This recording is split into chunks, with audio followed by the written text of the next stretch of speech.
Bismillahirrahmanirrahim. Alhamdulillahirabbil alamin. Wassalatu wassalamu ala asrafil anbiya'i wal mursalin wa ala alihi wa ashabihi ajma'in. Allahumma salli wa sallim ala sayyidina Muhammad wa ala alihi wa ashabihi ajma'in. Teman-teman yang dimuliakan oleh Allah Subhanahu wa taala. Ada satu hadis yang mesti kita renungkan. Mungkin sebagian kita selama ini telah sering mendengarnya dari ustadz kah, dari TV kah, atau dari internet. Tapi alangkah baiknya kita uji kembali, kita kaji kembali. Semoga menguatkan keimanan kita kepada Allah Subhanahu wa taala. Sebuah hadis yang diriwayatkan oleh Abu Hurairah radhiyallahu anhu bahwa Rasulullah sallallahu alaihi wasallam berkata, Sab'atun yuzilluhumullahu fi zillihi yauma la zilla illa zilluh. Ada 7 golongan manusia nanti di hari akhirat akan mendapatkan naungan Allah ketika tidak ada naungan lain selain naungan Allah Subhanahu wa taala. Kalau kita bayangkan nanti ketika di akhirat pada hari semua dikumpulkan di padang mahsyar. Sama-sama kita ketahui bahwa keadaan manusia waktu itu memikirkan bagaimana nasib akhir hidupnya, akan berakhir di sorga Allah ke apa atau berakhir di neraka Allah. Tapi di sana Allah menjanjikan ada 7 golongan manusia yang nanti akan menjadi tamu istimewa Allah, VIP-nya Allah Subhanahu wa taala, akan mendapatkan naungan. Kalau kita misalkan sekarang ini di tengah terik panas matahari ada ruangan ber-AC yang mendapatkan atau merasakan kesejukan orang yang berada di dalamnya. Siapakah 7 golongan itu? Yang pertama dijelaskan oleh Rasulullah sallallahu alaihi wasallam. Yang pertama, imamun adilun, pemimpin yang adil. Jadi, pemimpin yang adil Allah akan beri garansi mendapatkan naungannya nanti ketika tidak ada naungan selain naungan Allah Subhanahu wa taala. Menjadi pemimpin yang adil itu sungguh sangat tidaklah mudah. Tapi sifat adil itu pasti dan mesti harus dimiliki oleh setiap manusia. Sekalipun ketika dia sudah menjadi pemimpin, rasa adil itu pasti terus terbawa dalam dirinya. Tapi yang menjadi masalah adalah bagaimana godaan yang ada di sekitarnya bisa memalingkan dia, mata hatinya, kata hatinya yang bersifat adil tersebut dari zalim kepada yang lain. Bisa kita ambil contoh di dalam sejarah umat Islam, ada seorang khalifah yang terkenal dengan keadilannya, Khalifah Umar bin Abdul Aziz, sehingga digelarilah beliau sebagai Khalifatul Rasyidin Al-Khamis, Khalifah Rashidah yang kelima dengan keadilannya. Sebagaimana kisahnya yang terkenal, pada suatu malam di tengah malam dia sedang bekerja di dalam ruangannya, mengurus perkara negaranya, umatnya. Datanglah salah seorang tamu mengetuk pintu ruangannya. Beliau bertanya kepada yang mengetuk tersebut, apakah gerangan yang engkau datang kepada saya ini? Apa gerangan tersebut tentang masalah pribadi kita atau masalah negara? Sang tamu tadi menjelaskan ini masalah pribadi kita. Oke, kalau begitu kita bicara di luar. Keluarlah Khalifah Umar bin Abdul Aziz dari ruangannya sambil mematikan lampu atau penerang yang tadi ketika dia bekerja menerangi tempatnya. Sang tamu pun heran, kenapa engkau matikan lampu padahal kita mau berbicara? Lampu yang saya matikan barusan itu adalah lampu yang hidup dibiayai dari uang negara. Sedangkan kita sekarang saat ini sedang membahas berbicara masalah pribadi. Saya takut nanti Allah akan hisab ketika urusan pribadi kita tapi kita ikut sertakan yang bukan hak kita. Teman-teman yang dimuliakan oleh Allah, begitu takutnya Khalifah Umar bin Abdul Aziz yang bukan haknya, memang remeh-temeh, hanya hidupnya sebuah lilin atau lampu, tapi ketika itu tidak haknya dia tidak mau mengambil. Sungguh beruntunglah rakyat yang berada di bawah kepemimpinan Umar bin Abdul Aziz seperti ini. Sungguh dengan pemimpin yang adil inilah Allah beri garansi naungannya nanti di akhirat. Pemimpin yang adil itu adalah golongan yang pertama. Golongan yang kedua yang akan mendapatkan naungan Allah Subhanahu wa taala, Rasulullah sallallahu alaihi wasallam mengatakan, syabun nasa'a fi ibadatillah. Pemuda yang tumbuh kembang besar selalu beribadah kepada Allah Subhanahu wa taala.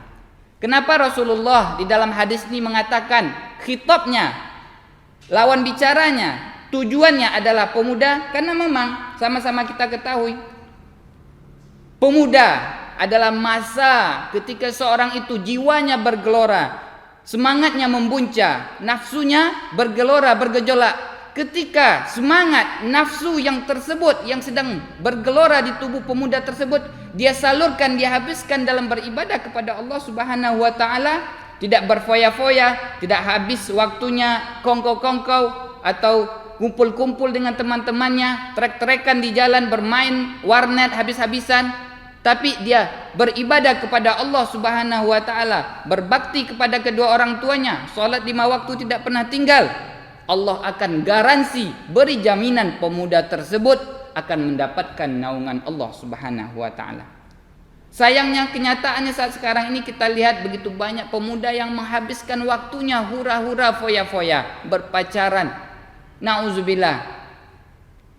Tapi seandainya pemuda tersebut dia habiskan masa mudanya beribadah kepada Allah Subhanahu wa taala, yakinlah bahwa Allah akan memberi naungannya ketika tidak ada naungan yang lain. Di hadis yang lain Rasulullah sallallahu alaihi wasallam juga sudah mewanti-wanti kita, pergunakanlah masa mudamu sebelum datang masa tuamu. Masa tua kita telah sadar karena sebentar lagi kita akan wafat. Semangat untuk beribadah itu sangat tinggi, tapi apa? Fisik tidak mensupport lagi. Jadi ketika masa muda tersebut semangat beribadah tinggi dan kita habiskan waktu kita beribadah kepada Allah Subhanahu wa taala, insyaallah Allah akan memberi kita naungannya nanti di akhirat kelak. Golongan yang ketiga yang disampaikan oleh Rasulullah sallallahu alaihi wasallam adalah warajulun qalbuhu mu'allakun fil masajid.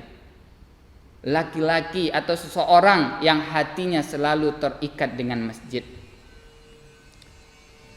Muslim dan masjid adalah salah satu rangkaian tidak bisa dipisahkan. Ibarat dua mata sisi uang, Muslim dan masjid. Karena kenapa? Ya, masjid itu adalah tempat seorang Muslim itu mendekatkan diri kepada Allah Subhanahu wa taala. Bisa kita ambil contoh, siapa yang bisa dikatakan muslim yang hatinya selalu terikat dengan masjid? Contohnya orang yang belum tenang rasanya kalau dia belum sholat berjamaah di masjid, atau dia masih gundah gulana apakah sudah masuk waktu sholat padahal dia masih sedang bekerja. Dia selalu merindukan untuk selalu datang ke masjid.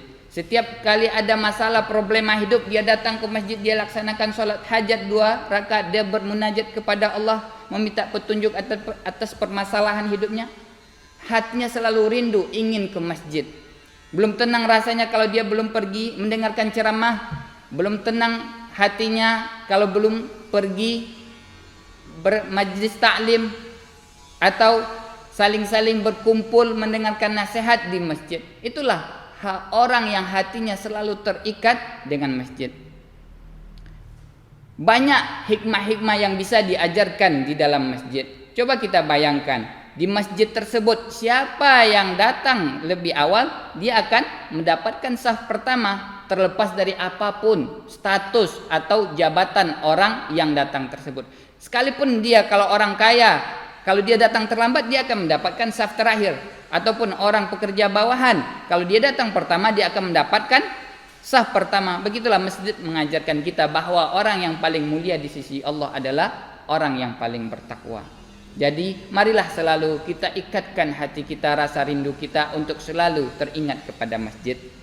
Yang keempat adalah warajulun da'athu imra'atun zata mansabin wa jamalin faqala inni akhafullah. Kriteria atau golongan yang keempat dalam hadis tersebut adalah seseorang laki-laki yang diajak berzina oleh seorang perempuan. Apa yang dia katakan? Inni akhafullah.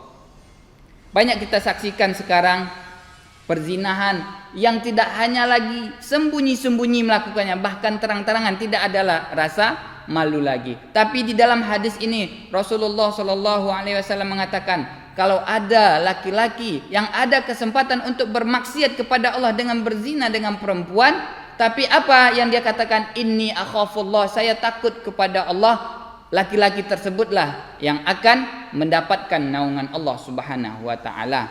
Hadis ini tidak hanya sebatas dalam dunia nyata, tapi sekarang zaman sudah modern, dunia maya pun seperti itu. Begitu banyak pintu-pintu kemaksiatan yang dapat terbuka melalui dunia maya. Oh, orang mengatakan berzina di dunia nyata face to face, tapi sekarang tidak lagi berzina bisa di dunia maya. Nauzubillah min zalik. Ketika ada rasa takut kita kepada Allah Subhanahu wa taala, kita beriman bahwa Allah selalu melihat kita 24 jam. CCTV Allah selalu mengingat kita, melihat kita, memantau kita, sehingga kita takut akan melaksanakan sesuatu yang dibenci oleh Allah Subhanahu wa taala. Hadis ini pun berlaku tidak hanya kepada laki-laki, perempuan pun apabila diajak oleh seorang lelaki dan kesempatan itu ada, tidak terlihat oleh teman, tidak terlihat oleh perempuan, tidak terlihat oleh orang lain, mereka berdua saja, tapi dia yakin dan ingat bahwa Allah Maha melihat dan mengatakan saya takut kepada Allah, dialah yang nanti akan mendapatkan naungan Allah di akhirat.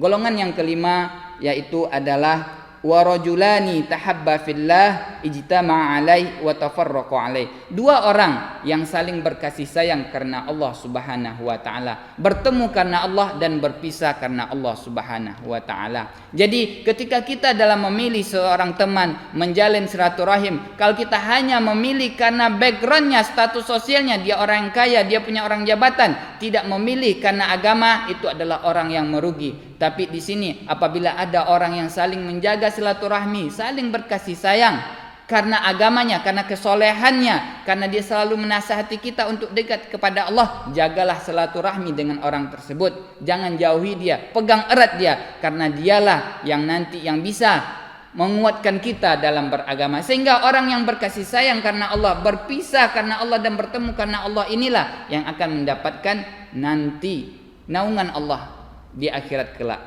Golongan yang keenam adalah rajulun tasaddaqa bi sadaqatin fa ahfaha hatta la ta'lama shimaluhu ma tunfiqu yaminuhu. Seseorang yang bersedekah kemudian dia sembunyikan sedekahnya sehingga tangan kirinya tidak mengetahui apa yang diinfakkan oleh tangan kanannya. Beginilah Rasulullah Shallallahu Alaihi Wasallam menggambarkan bagaimana orang yang menjaga keikhlasannya dalam berinfak. Tangan kirinya saja tidak mengetahui apa yang diinfakkan oleh tangannya. Bayangkan saking dekatnya tangan kanan dan kiri tidak mengetahui. Begitulah kita diajarkan oleh Rasulullah bagaimana menjaga keikhlasan, jauhi sifat riya dalam beramal soleh, terutama bersedekah. Bukan berarti di sini sedekah secara terang-terangan terlarang dalam agama, tidak, malahan dianjurkan. Contohnya dalam sedekah wajib, zakat, dianjurkan untuk terang-terangan supaya apa? Terhindar dari suuzon, fitnah.